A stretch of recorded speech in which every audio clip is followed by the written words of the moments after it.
Here is the easiest one. It's a very too much easy. Look closely at this one nested loops below. What will be happen when you click run? So this is already made. So we have options. We have to choose the any one from these four option.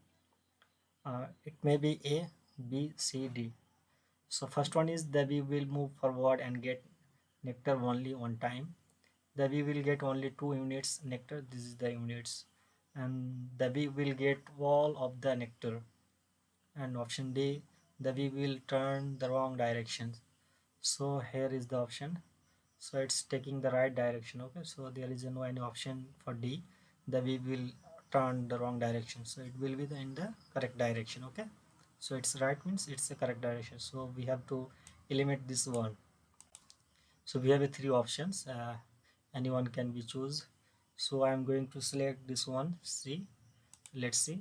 Then we will get the all the nectar. So here it's repeating three time. Also it's repeating this one also and getting the nectar.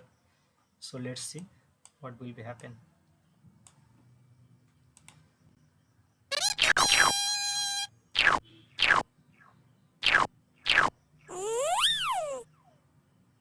So this is the correct one. Okay, thank you.